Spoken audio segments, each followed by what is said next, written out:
Good Monday evening, everyone. And as you can tell, my sidekick over here, Joe, has not made it in here yet. I know I talked to him when we talked yesterday. He didn't know if he was going to make it or not. And I received a text from him earlier saying, I'll be on. So, yeah, maybe he'll pop in here in just a minute. But anyway, welcome. It's Monday night, and I'm kind of going solo tonight on this one until Joe pops in. But we've been following the week, and I'm sure most people, if you're in here watching, go ahead and throw up in the comments. I don't know if you guys have seen it or not, but apparently back in August, there was a diving fatality down in Texas involving a 12-year-old, and I just heard about this last week. And following the story and everything that's come out, it's been interesting. If you've seen this or you've heard of it, let me know. Let me know what your thoughts are from what you've heard. Todd's in here. Good evening, Todd. Looks like Emily has joined us too. So yeah, I mean, I'm trying to keep my microphone out of the view here real quick. But yeah, so apparently back in August, if you're not familiar with this story, back in August there was a open water class in which this 12-year-old was getting her open water certification, down in Texas when there was some issues. The whole class descended, done a head count, and she wasn't there. Not really a whole lot said about it between the time that it happened until just recently. But it's been interesting from a dive operator or a destination operator's perspective. Um, you know, I've been through stuff like that before, and it's hard. There's a lot of stuff going on, but when I was reading this stuff, the different articles, and it's been on like Fox News down in Texas. There's clips here on YouTube, but there's a lot of things that's not making sense. So that's what we're talking about tonight. Um, the importance of dive computers. Now, the way the story goes, or the way that this article or these news stories that's come out, has really been focusing on the failure to obtain the data off of these computers, the victims' computers, and the dive professionals' computers. Now, I'm not 100% sure which training agency the instructor or the shop was teaching through. I've looked over standards. I know Patty. I know SSI. But I've been researching, trying to figure out. Um, I know as far as standards for SSI, it's 4-to-1 ratio. The article said that they had 8 students. There was two 12-year-olds in that class. Um, Emily has chimed in here. Sadly, a bit too close to the vast number or vast amount and type of negligence, like in the Linnea Mills case. So yeah, I mean, that's one thing that's been interesting is, you know, hey, look, Oh, it's JoJo. oh, yeah, I'm here. Yeah, yeah, He said he's here. Hey, you do know we're live, right? well, yeah. Now, yeah, now, That's all right. Better late than never, right? yeah, I'm here. It's just gonna take a second to get organized. So jumping back in while Joe's getting kind of situated here. Um, so yeah, I mean, the case involving Linnea, yeah, Mills. I was going to say Mays. Yeah, that case right there was. I mean, there was red flag after red flag after red flag when I started following it. Uh, this one here is developing kind of the same way. Um, like I said, it really wasn't. I hadn't heard anything about it until a week ago, and Yeah, apparently, I huh? I just heard about it a couple days ago when I heard that the computers weren't able to be found. Oh yeah. Well, and that's what I was saying. It went for since I think August the 16th was the day that this happened. So you're looking at you know almost or 2 months, almost 3 months. That it was really low key. I mean, if something happens in the diving industry, usually it's if it's something major, everybody in the diving industry knows about it. Um, but you know, I haven't heard 100%. What training agency. That was kind of my thoughts as far as the ratio. Jojo. I did read that the ratio was right. They had, I think, 8 students, one instructor, and they also had an assistant instructor involved. So, and I'm about to kill a kid. Well, Junior!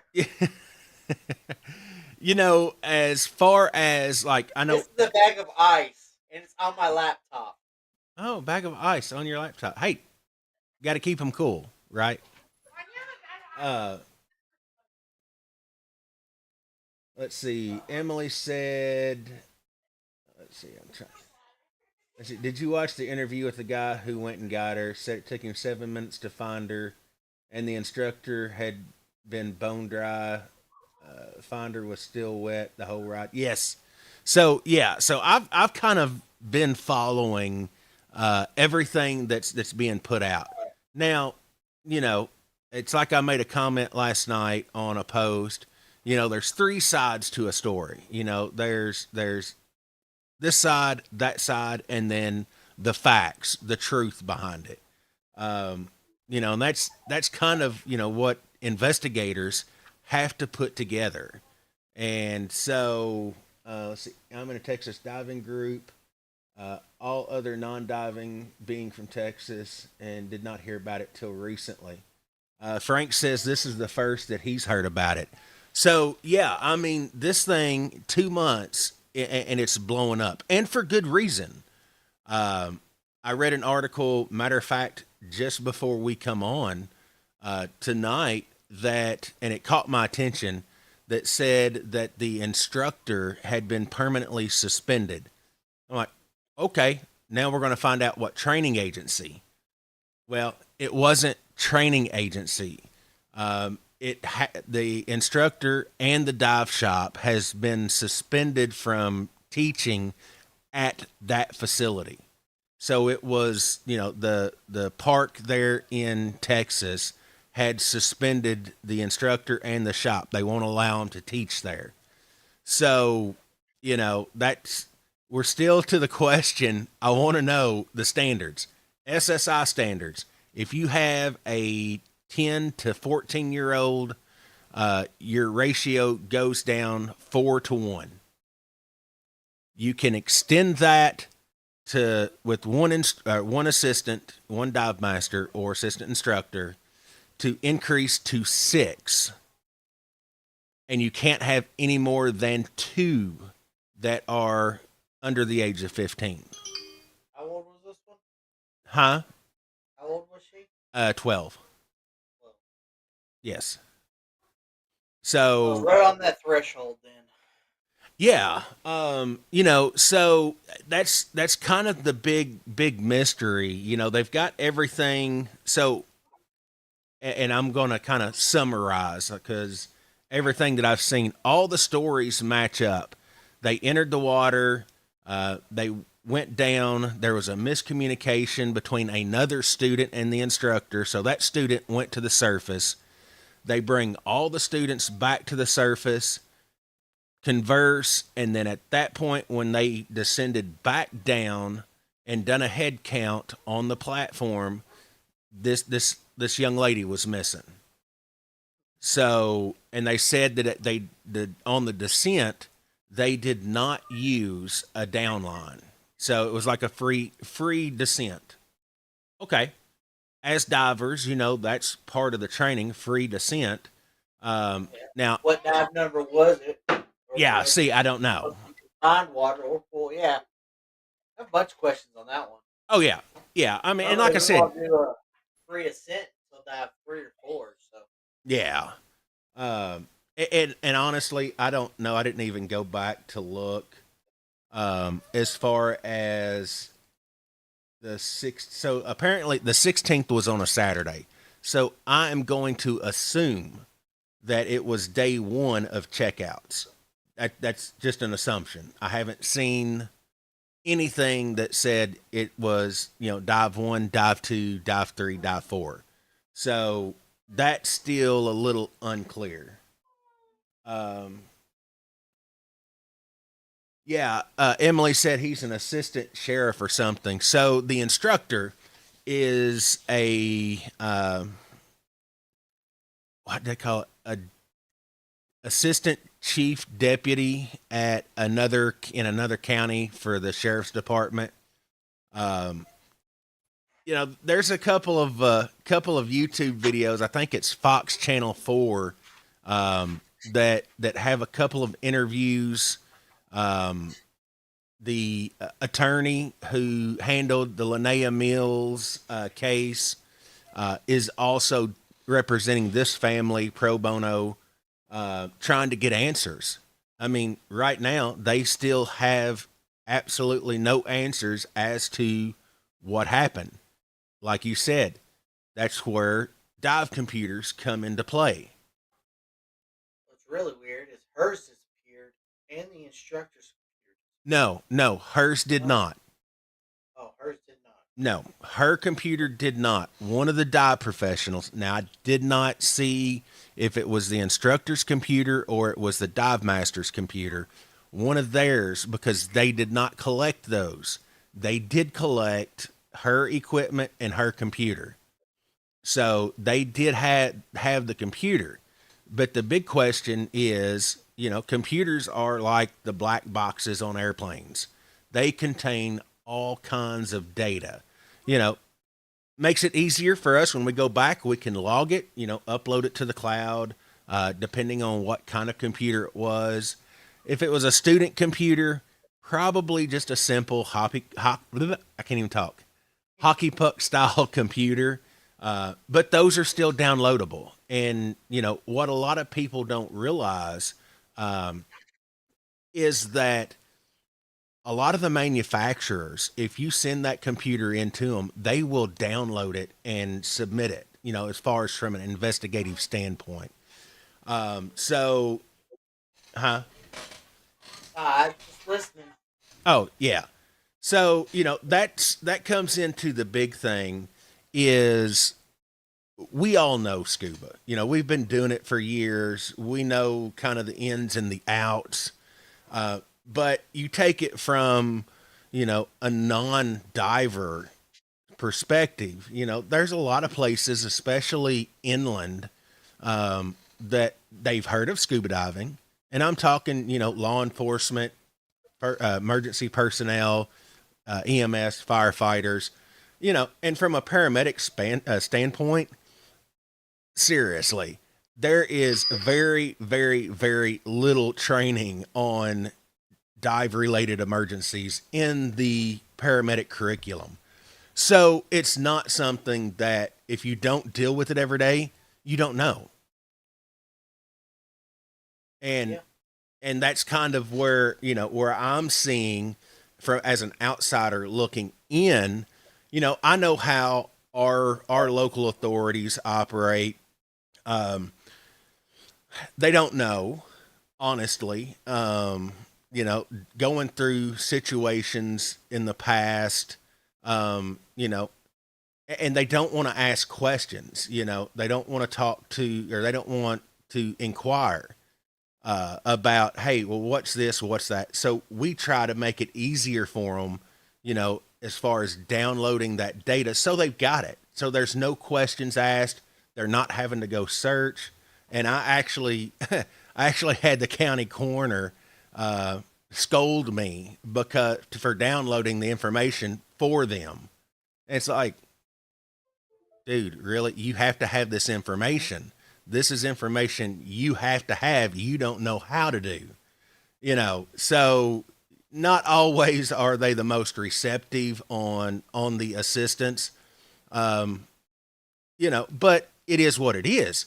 They're just not properly trained to do investigative on dive equipment, and it's not a failure on their part. It's not, they don't handle things like that very often, honestly. But oh, you go somewhere it is very popular, and I bet they are trained up on it. oh yeah, well, I mean, places that have like dive teams and stuff like that. And I think there was actually a dive team out there at that park that day in Texas, that was doing some training stuff. But that's it comes down to from an investigative standpoint is you've got to know what you need. What does this equipment do? I encourage all first responders, whether you're a county coroner or whether you're a firefighter, police officer, EMS, I encourage all of them to go through a scuba class. Sit through it, learn about it. That's going to give you a better understanding of the equipment involved. And it's not an oxygen tank, it is a scuba cylinder. The proper terminology, because that's one thing that really gets me is when somebody calls that has no, they're not diver. They don't know about scuba equipment. Hey, I got this oxygen tank. Um, y'all interested in it? Stuff like that. Um, yeah, it's a scuba cylinder. Okay, scuba tank. We're all guilty of calling them tanks, but you know, um, but I mean, again, if you're familiar with the subject matter, then your understanding of being able to process something like this is expanded. You know, this computer, they have not downloaded the computer to get the data. We're 3 months into it, or almost 3 months. And now, something that was low key that nobody had heard about is suddenly blowing up on them.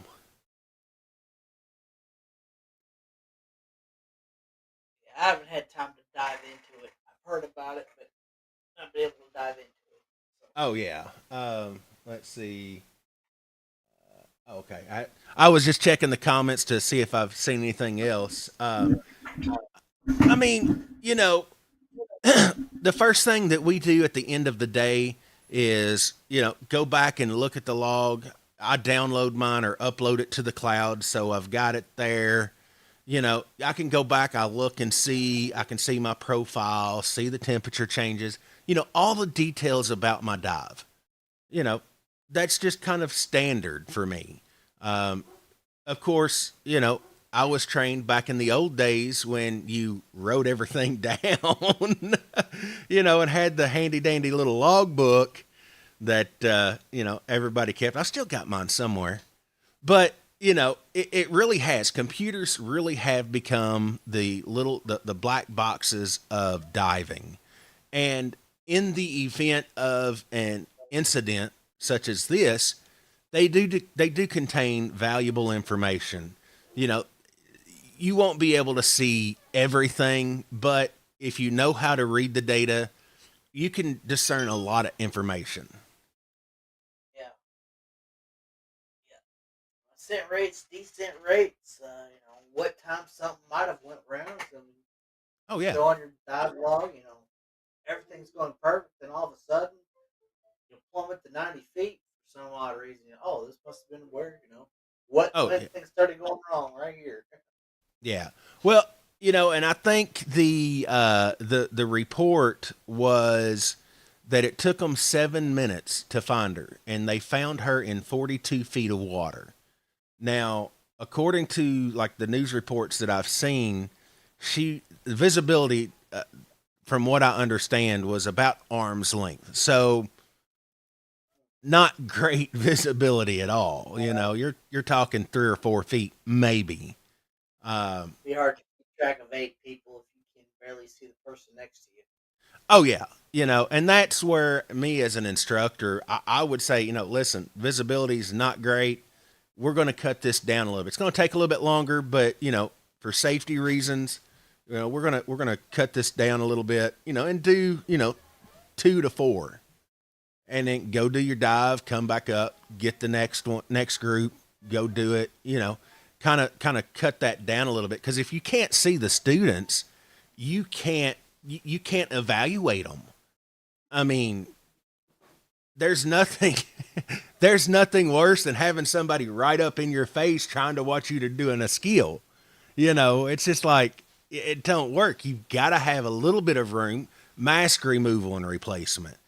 If you got to be this close to see somebody, if they get their mask flooded and cleared out, visibility is not good enough.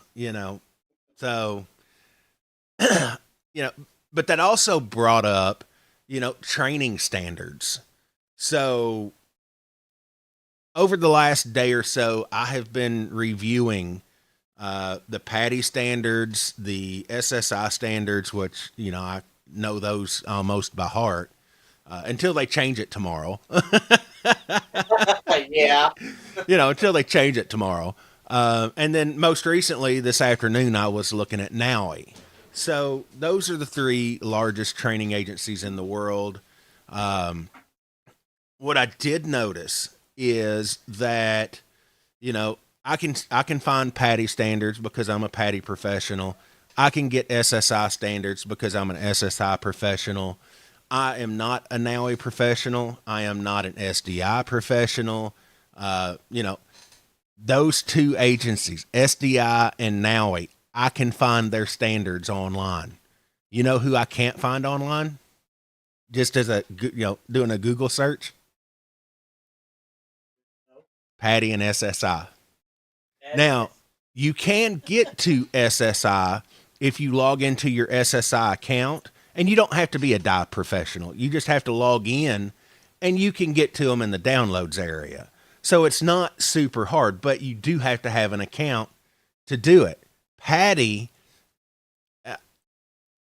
their standards are in their instructor manual, and unless you're an instructor, an assistant instructor, and dive masters may have access to it too. I'm not 100% sure, but you don't know. And if you're not familiar with standards, that is what we have to follow as dive professionals when we conduct classes.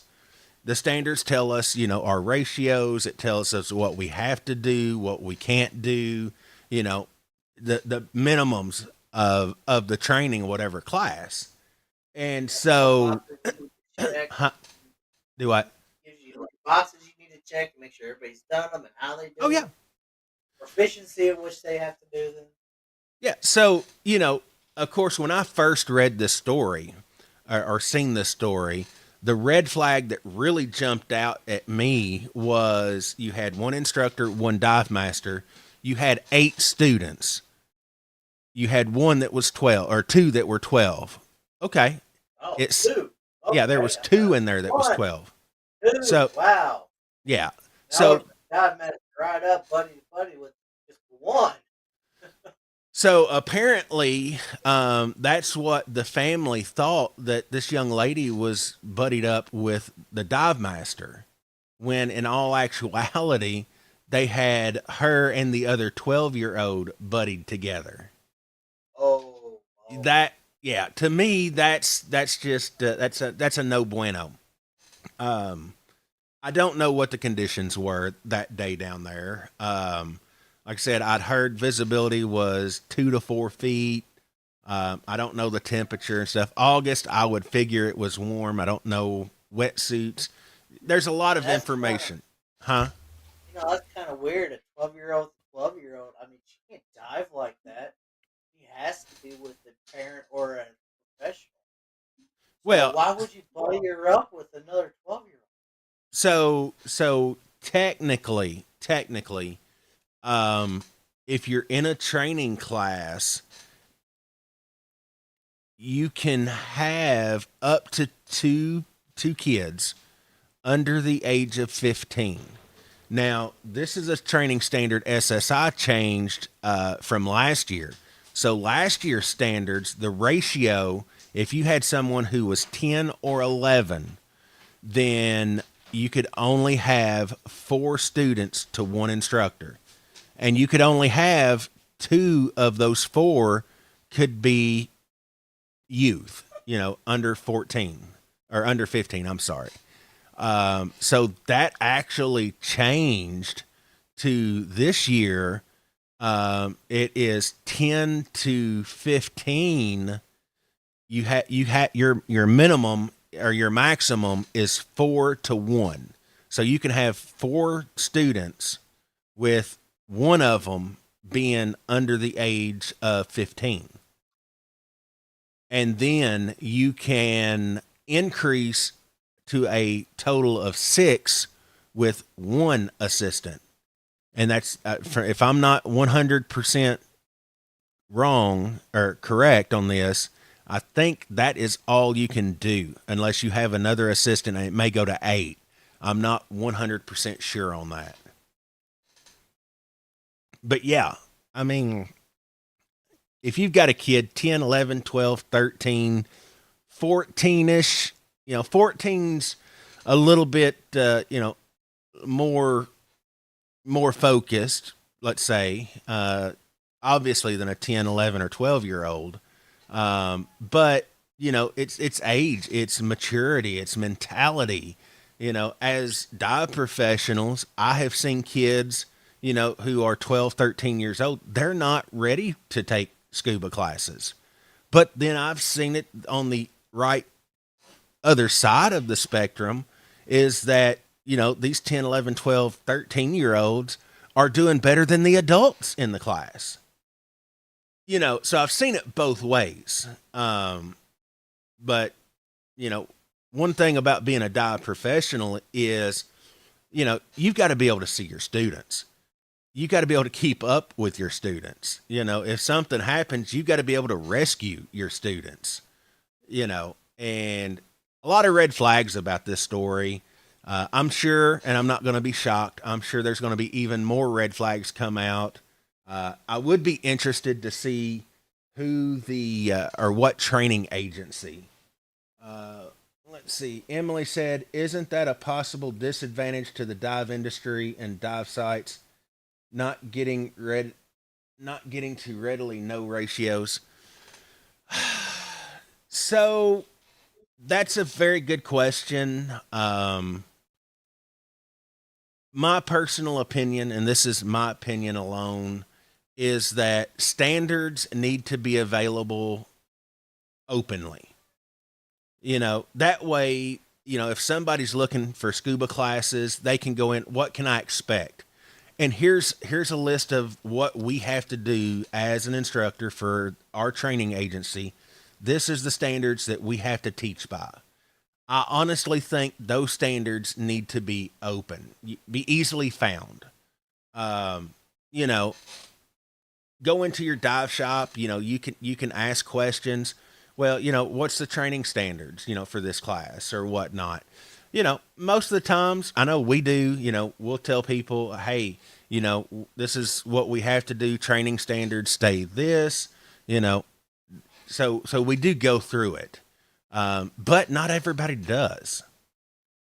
And so having that information readily open and available, I think would be more advantageous to the industry than, what, why do students need to know this? I bored JoJo. He left.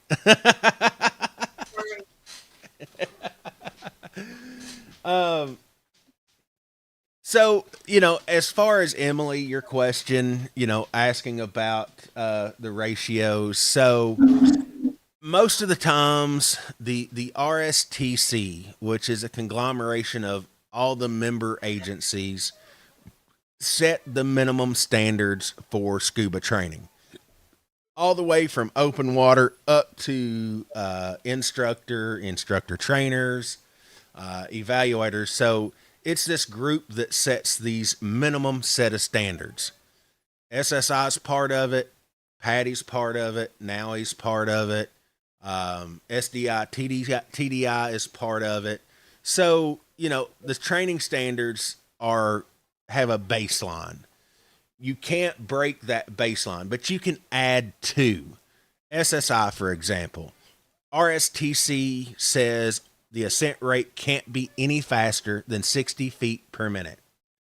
SSI says it can't be any faster than 30 feet per minute. So half the speed of your ascent. You can do 60 feet per minute, don't exceed it. But, RSTC standards, how fast can we come up? No faster than 60 feet per minute. SSI, hey, don't come up any faster than 30 feet per minute. This gives you an opportunity to off gas more. So it's, less chance, less likely something happen, like getting bent, stuff like that.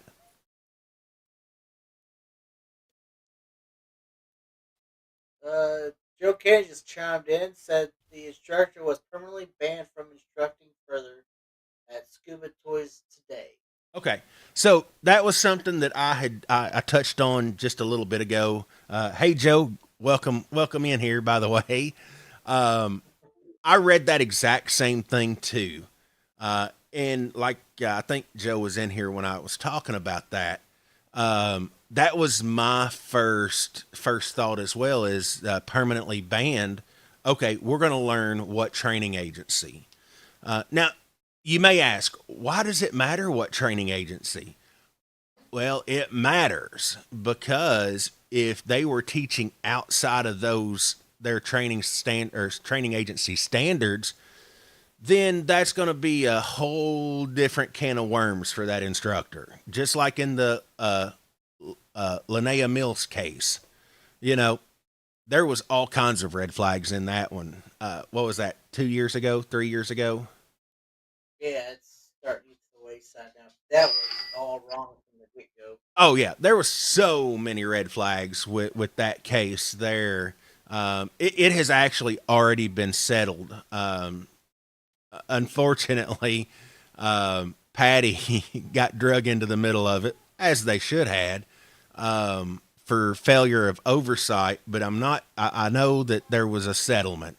I don't know how much, but I do know that there was a settlement, and Patty's insurance ended up dropping them, and Patty members no longer can get Patty insurance because the insurance company is no longer writing Scuba for them. So there was a settlement. Don't know the disclosures of all that, but there was a settlement. This one here, you know, that's why the training agency matters. You know, was the dive shop, do they have any kind of, you know, quality management or quality assessment procedures? You know, the instructor could have been doing everything by the book. You know, accidents happen, not taken up or placing blame. You know, things happen. We're going underwater. We're enjoying the underwater world. Anything can happen. But, you know, in a training class, that's something that you just don't hear of very often, I mean, especially open water.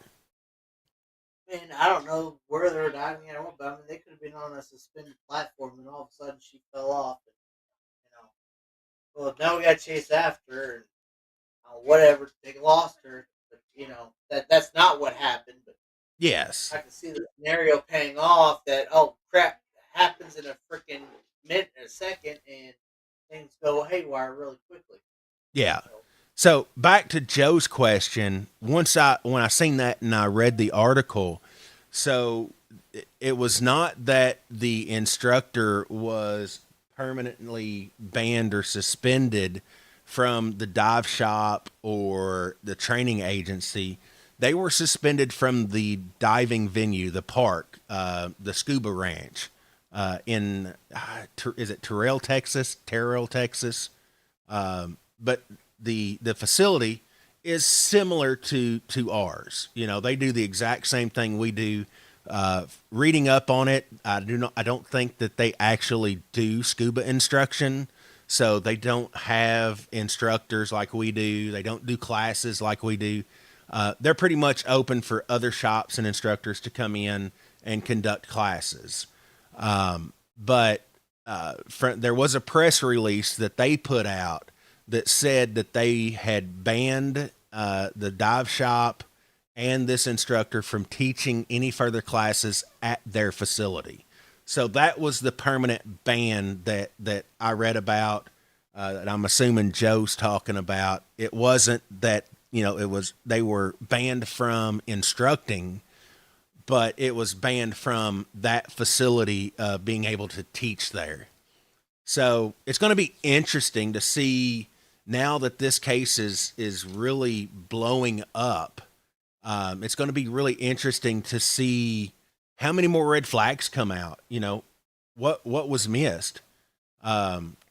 Emily brought it up a while ago. The interview with the gentleman who actually recovered this young lady. You know, the instructor was more or less in shell shock, and he said that the instructor was bone dry. Was he in a dry suit?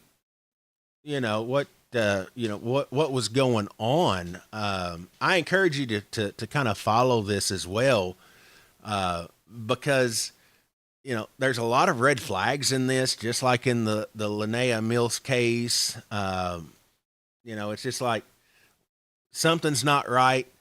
What's going on? Computer data was not downloaded and analyzed. Now, one of the computers, I think it was the dive master or the instructor's computer, is missing. And supposedly, from what I've read, I think it's supposed to be in that same park. And they're estimating that it's down in about 90 feet of water. Okay. Search and recovery. I mean, yeah. Yeah, metal Uh, detector should be able to find that one pretty easy. so, Emily, are you talking about the Mills case, or are you talking? Well, I mean, obviously, because you said she, and the instructor in that case was a lady. So, um, I don't know. I know they had talked about criminal charges in that case, but yeah, I don't. I think you're right. I don't think there was ever anything criminally brought up on that particular case. Which, if anybody has not heard of that case, go look it up. The guys, Woody and Gus over on Dive Talk, had a 2-part episode. What was it? 4 or 5 months ago, and it was a really Yeah, good. yeah, Huh? they just came out and started talking about that one because the litigation was finally over with. Oh They yeah. had I think the mother, the Hmm. dive buddy, and the lawyer all on. They all kind of went through their side of things. So Oh yeah. Well, and the way they formatted it was really good too, because they kind of started at the beginning, and each one of them would input the part, in their part throughout this whole timeline, which was really helpful.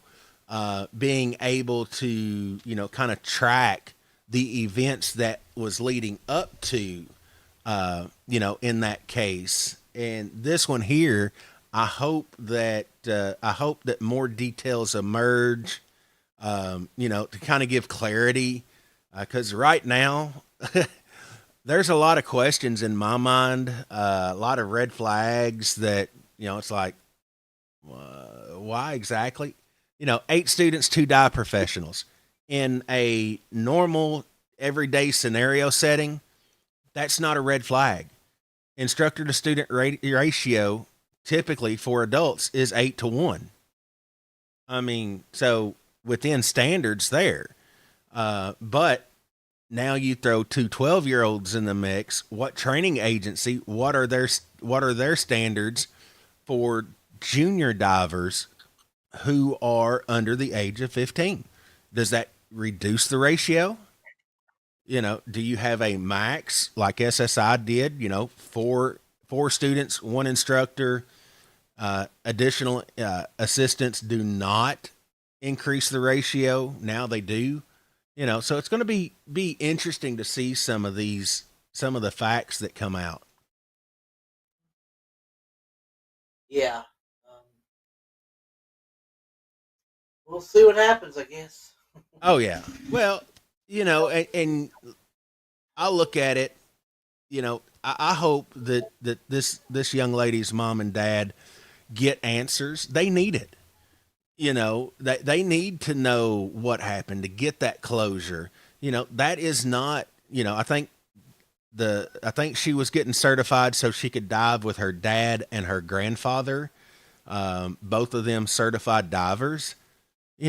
That happens all over the world each and every day. There's no reason, kids can't get certified, you know. So, and that happens every day. I was certified at 12. You know, it's just something that you don't hear of very often. And it's really interesting. Why did it take 2 months for this to be brought out? Yeah, I don't know. I mean, I was 13 when I got. And my dive buddy said he'd never dive again. That was the only reason he made it through the class. To help him keep going. Well, like I said, I was 12 when I got certified. And of course, back then, 12 was the minimum age. You know, you couldn't get certified at 10. 12 was it. And we done everything was exactly the same. I mean, the ratios, you know, we done the class was the same for adults as it was for 12-year-olds. There was no you know, offset or say reduced ratios if someone was below 15. That's, that's built in safety. Honestly, I truly believe in that. If you've got 10, 11, 12, 13, or 14-year-old in there, that ratio should be 4 to 1. And you shouldn't be able to have more than, I'd say, two, which basically is what standards stay. Two. Now, as a dive professional, if I've got a family of five and it's mom, dad, and you've got kids 13, 14, or 12, 13, and 14, what are you going to have to do? One instructor can't do that class. One instructor and an assistant can't do that class. You have to have a minimum of two instructors and two assistants. Four people for five. So you've got almost a one-on-one, but you've got enough eyes. Mom and dad were probably not going to have to worry about. It's going to be the kids when they see fish or they see that, they're focusing here, there, everywhere. I get it. I was 12 years old when I got certified. I get it 100%. But in this case, there's a lot of questions, and it's something that we're going to continue to follow. Let's see. Oh, okay. I was trying to catch up. I seen where Emily was posting there, but we're going to follow it and kind of see which way it goes. Was this on the instructor? Was this just an accident that couldn't be avoided? You won't know until you get that data from the dive computer. That's going to be the key indicator of the whole case. What does the dive computer say? Yep. They check out dives. What dive was it? How much experience Oh yeah. is now shared? We know on the first dive, nobody really knows how to use that BCD at all. Everybody just kind of. You've used it in a pool. you know I have seen, we've been doing this long enough. I've seen students on day one of checkout dives. They've done the confined water, but now they're doing open water evaluations. They're nervous. They don't really know what to expect because it's a different environment than it is in the pool. You're dealing with different conditions. It may be cooler. It may be warmer. Visibility probably is not going to be like it is in a pool. So there's a Standing lot of, up isn't an option anymore. huh? Just standing up ain't an option anymore. Oh yeah. I mean, it's inland like at the park or for this case, there, it's a place, it's an open water body of water where people can get certified. But it's also due diligence on the dive professionals. If they don't think conditions are favorable, that is the option we have as instructors to cancel the dives. Hey, I don't want to, but that's like any other place when you're leading a trip or in classes. Hey, if the conditions are not favorable for the level of experience of divers that you have, you call it. You don't put them in jeopardy. And, if you can't see your students, and I know instructors who have called classes, hey, we done dive one. It was a teetotal, crap show. We're canceling dive two for today. We're going to reschedule. Let the visibility get better. So we have had instructors do that before, which is perfectly fine. We're taught all as divers that we can call a dive at any time for any reason. If we don't feel good, if we're having equipment malfunctions, something's just not going right, you just don't feel it, call the dive. As a dive professional, we have that same capability. If conditions are not favorable, If you can't see your students, if you're doing one on one and you can control one on one and it's 4 feet visibility, do it one on one. But if you don't feel comfortable with it, don't do it. But we also have the responsibility Oh, to the yeah. students to make those calls as well. Yeah. They, Well, they don't know. and look at it from a student aspect. If you can only see 2 to 4 feet, is that something that you're really going to be wanting to do? Oh, yeah. Hey, You're let's go not going to. dive. I can't see nothing. Yeah, that would make me want. My first dive would make me not want to get back in the water. Oh, yeah. Yeah. I mean, and that's basically, you know, we're teaching folks how to have fun and enjoy the underwater world. If you can't see the underwater world, or if it's cold, you don't have enough neoprene on, you're not going to enjoy it. Excuse me. I mean, there's a lot of variables. Now, visibility, there's nothing you can do about. I mean, that's Mother Nature. That's part of it. Even in the tropics, in the Caribbean, I've had bad visibility in the Caribbean. Now, bad for Caribbean, 20, 30 feet. That's bad visibility. Average visibility, about 100, 120. Great visibility, 150 to 200 feet, So you can have bad visibility anywhere you go. It just depends on a lot of different factors. Yeah, and that visibility might even change throughout the day. So Oh, yeah. we had Well, that happen this weekend. But not Halloween stuff, and it's like we're about done, and all of a sudden we drop visibility 15 feet. It's like, what the heck just happened? oh, I yeah. don't know, but it's like all of a sudden the whole quarry just the visibility dropped. It's like it wasn't raining that day. It was raining earlier, but it wasn't raining then.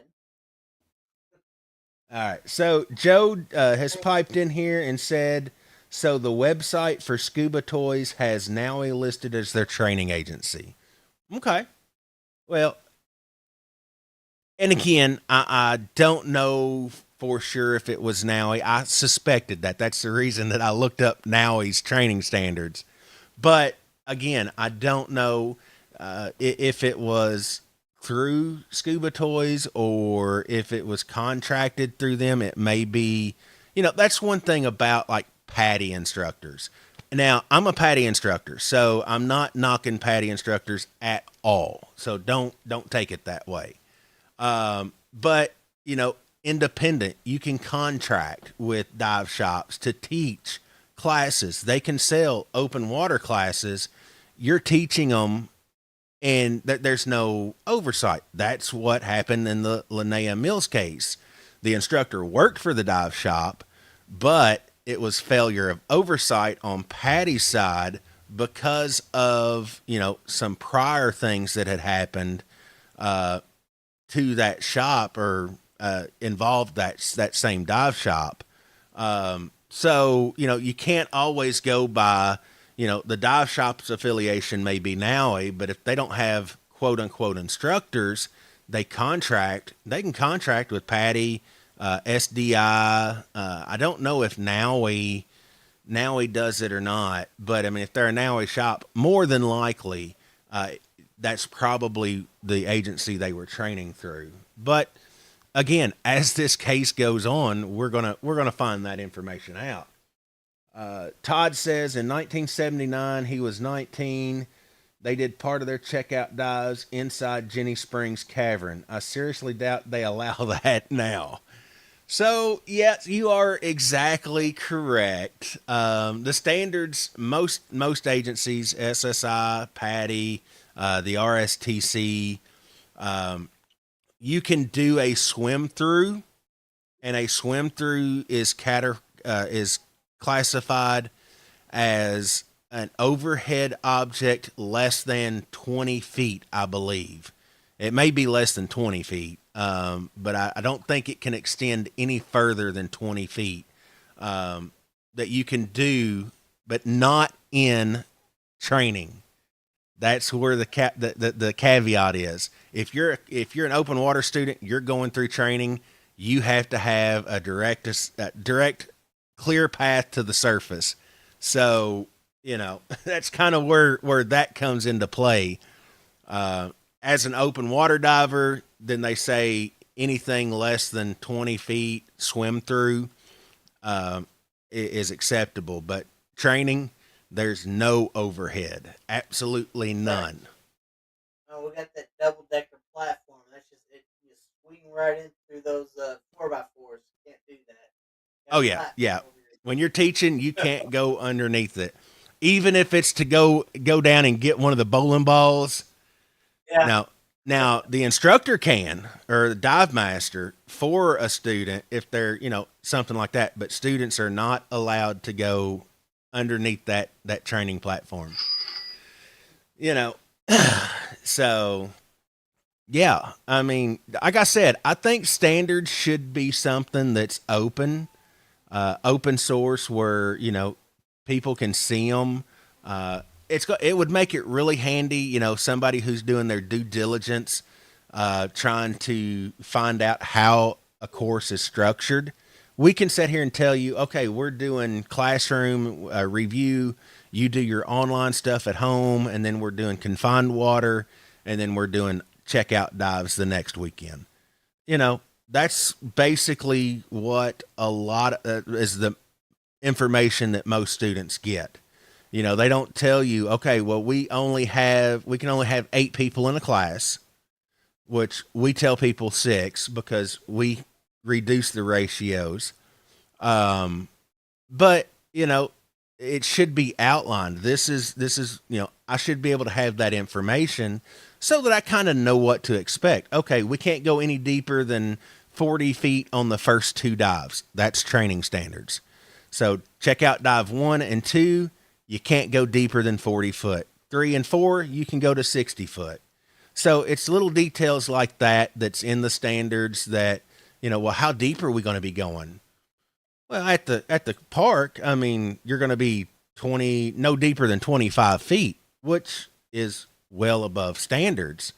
Because that thermocline's going to get you at 30 feet. So it's like, yeah, You that's, can get to 35 right now. yeah, you can get to 35. Yeah, we took a little 10 minutes and went and played at the fire truck in the that little boat over there Sunday afternoon. We get to 35 now. Yeah.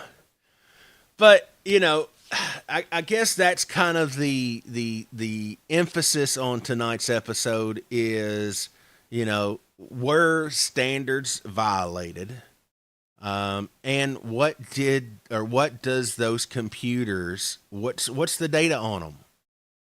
You know, what download the data so you can get the information needed to help this case. Dive computers are a very important tool in our kit. 30 years ago, we didn't have them. Something happened, you had to go by the gauges. All right, that's the reason if you have an old console, look at the depth gauge. More than likely, it's got the little recording needle. So as you descend, it pushes that needle up. So when you come back to the surface, your depth gauge goes back to 0, but that little needle sticks to the deepest point that you went. So that's all we had, 30 years ago. Yeah. We didn't You have. reset it by you reset it with every dive too. Oh yeah, and we didn't have the computers that there were computers 30 years ago, but you couldn't download them. I mean, it was more or less they were glorified bottom timers. It would tell you your depth, the dive time, and basically how long you had there. But that was it. You couldn't download them. You couldn't plug them in and get retrieve data. Now you can. Basically, every computer on the market manufactured today, you can download that data, whether it's manufacturer has to download it or the end user, us, the diver can download it. I mean, now I haven't had any experience with the Garmin computers, so I'm not up to speed on those. But Shearwater, when I download my Shearwater computer, I can see basically every detail of my dive. I can see every time my arm come up or went down because my computer's on Yeah. my wrist. You know, I can set the time it records data points, which I have mine set for it records every 5 seconds. So every 5 seconds there's data on my dive. Tells the depth, tells the time, tells the temperature. It tells all this information. And in the event something happens, this is very useful to investigators in the in an incident that doesn't involve a fatality. It helps the doctors because they can see the profile and can make the judgment if you need to go into a chamber. How far do they take you down in the chamber? I mean, that's information that could be crucial. That's the reason that I encourage everybody to have a computer, whether it's a Shearwater, whether it's Garmin, whether it's a Genesis, a Cressy. Have a computer because they can be downloaded if something was to happen. It's actually gotten to be the point where it's about recommended to be the first piece of equipment you buy. Oh yeah, yeah, exactly.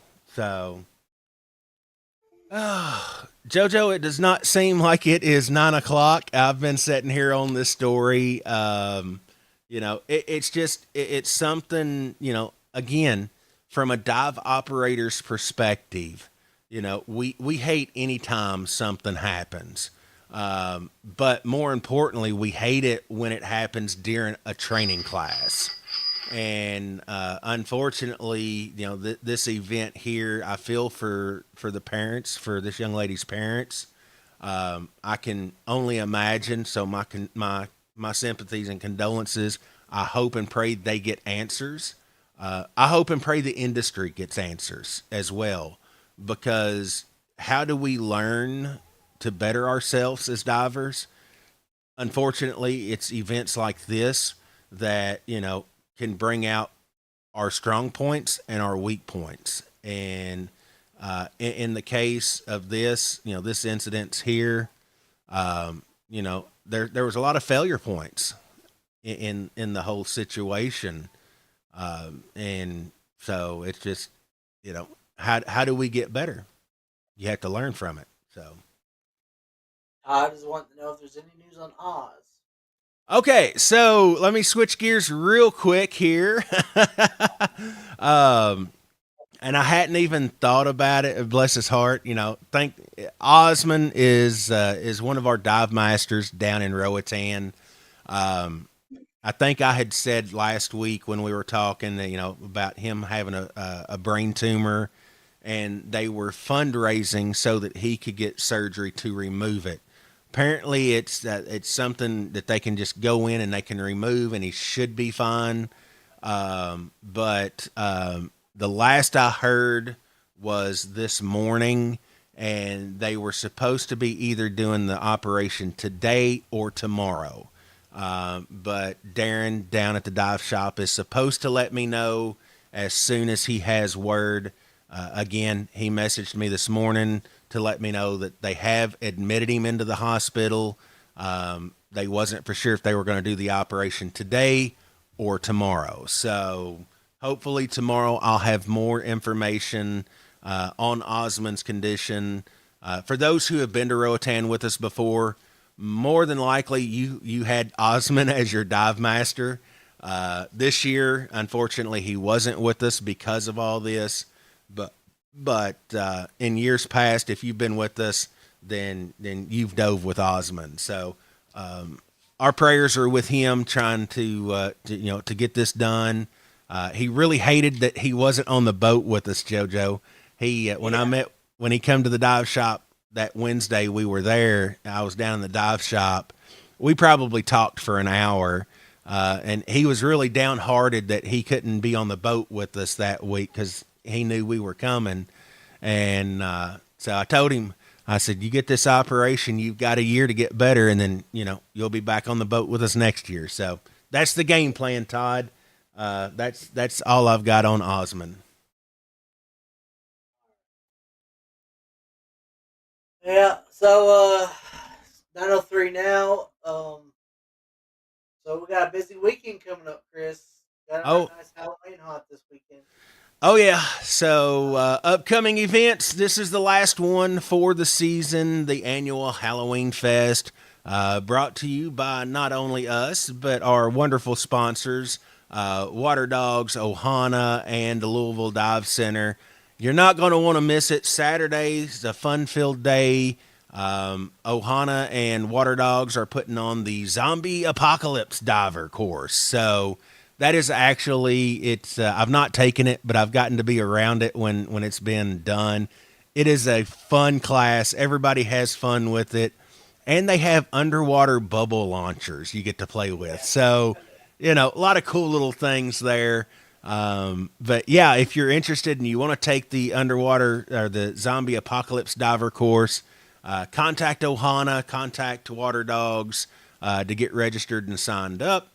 And then, of course, we've got Cowboy with his last weekend, finishing the weekend off with a statement with his chili supper, quote, dinner. He's going to be doing that, starting that before the Haunted Quarry Dive. So stick around, enjoy the Haunted Quarry Dive. I know there's some night dive classes going on. JoJo's been working hard the last couple weeks trying to get the trail set up. And so come out, support JoJo because he does a wonderful job on the trail every year, and he always adds to. You sent me a cracking today. I was cracking up. I mean, Must be your Thursday. so yeah. So join us. Haunted Quarry Dive Thursday night. It does not cost any extra to participate unless you're doing a class. But you can come out if you're not certified for night diving. It will be a lead group. So if you are certified for night diving, you can go out on the trail by yourself and encounter the haunts. Or if you're not and you want to take part in it, then you can jump in with the instructors and dive masters who are going to be leading that dive. And so I know we've got a couple of dive master candidates that's going to be doing some leading on that night dive too. Yeah, So, I heard they might be doing some leading. That'd be fun. oh Be a yeah, bad, so I'd be a bad student. yeah. Oh, always a fun time. But then again, Halloween. It is the last week, last event of the season. Don't miss Sunday. Got underwater pumpkin carving going on, sponsored by Ohana and Water Dogs as well. So yeah, it's going to be a fun weekend. Come out, rain or shine. You're going to be getting wet anyway. So if it rains, you're going to be in the water. Now, maybe a little Hopefully, we have chilly. another day like Saturday, which was perfect. Oh yeah, yeah. Saturday was a beautiful day. Sunday, the water was great. The air, not so much. And it's like you got in the water to get warm on Yeah, Sunday. exactly, exactly. All right, guys. Well, JoJo, do you have any final thoughts for us for tonight before we wrap up? Come visit us this weekend. Y'all come out and show your support. Makes me want to do even bigger and badder next year. I got some cool things that you're not going to want to miss this year, and you can only see them when you do this night dive. So come out, have fun. Yeah, only one night a year. So if you want to see what the haunted trail is all about, again, come in, dive during the day. It's included. So come in and enjoy it. So. All right, guys. Well, it's tonight has really been super, super fast. It doesn't seem like we've been sitting here together for an hour, but it's always a pleasure to get to come on Monday nights and spend it with you guys, talking about the sport that we all love and enjoy. So, if you're coming out diving with us this weekend, we can't wait to see you. If you're not, we hope you have a fun, safe, and adventurous diving weekend. So, we'll either see you this weekend at the Halloween Fest, or we'll see you back here on Monday Night Safety Stop next Monday. Don't forget to hit that like and subscribe button. Helps the channel. And JoJo, we will see you this weekend. It's going to be a hauntingly good time.